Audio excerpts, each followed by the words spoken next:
بسم الله الرحمن الرحيم. الرحمن علم القرآن، خلق الإنسان، علمه البيان. الشمس والقمر بحسبان، والنجم والشجر يسجدان. والسماء رفعها ووضع الميزان، ألا تطغوا في الميزان. وأقيموا الوزن بالقسط ولا تخسروا الميزان. والأرض وضعها للأنام، فيها فاكهة والنخل ذات الأكمام، والحب ذو العصف والريحان.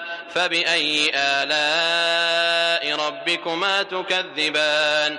خلق الإنسان من صلصال كالفخار، وخلق الجان من مارج من نار. فبأي آلاء ربكما تكذبان؟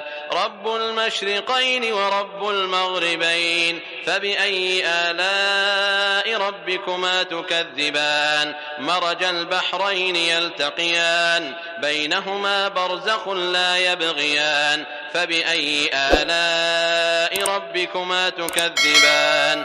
يخرج منهما اللؤلؤ والمرجان. فبأي آلاء ربكما تكذبان؟ وله الجوار المنشآت في البحر كالأعلام. فبأي آلاء ربكما تكذبان؟ كل من عليها فان، ويبقى وجه ربك ذو الجلال والإكرام. فبأي آلاء ربكما تكذبان؟ يسأله من في السماوات والأرض كل يوم هو في شأن. فبأي آلاء ربكما تكذبان؟ سنفرغ لكم أيها الثقلان. فبأي آلاء ربكما تكذبان؟ يا معشر الجن والإنس إن استطعتم أن تنفذوا من أقطار السماوات والأرض فانفذوا، لا تنفذون إلا بسلطان.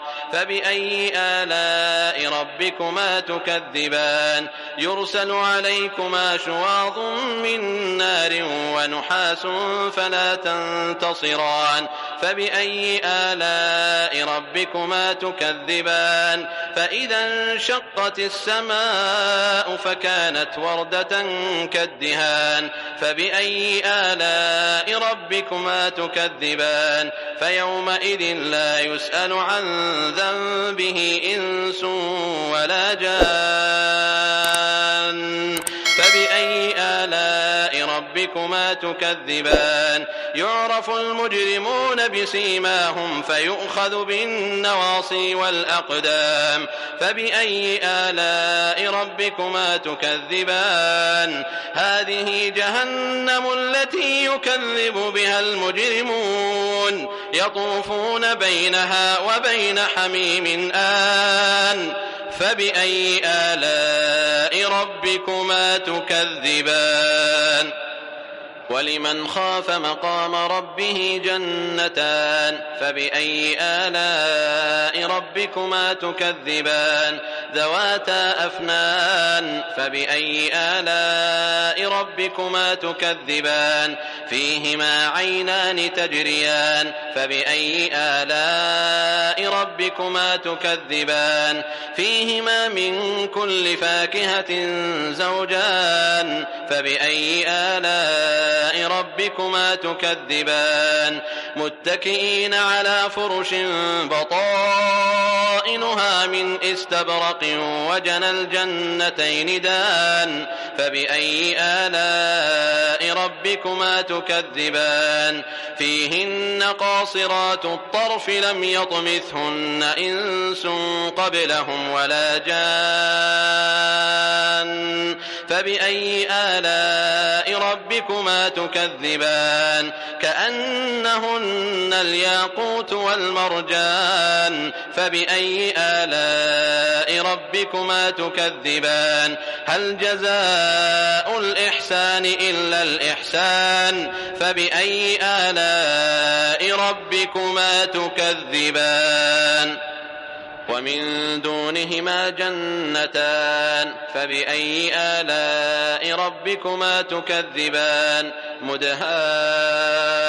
مدهامتان فبأي آلاء ربكما تكذبان فيهما عينان نضاختان فبأي آلاء ربكما تكذبان فيهما فاكهة ونخل ورمان فبأي آلاء ربكما تكذبان فيهن خيرات حسان فبأي آلاء ربكما تكذبان حور مقصورات في الخيام فبأي آلاء ربكما تكذبان لم يطمثهن إنس قبلهم ولا جان فبأي آلاء ربكما تكذبان متكئين على رفرف خضر وعبقري حسان فبأي آلاء ربكما تكذبان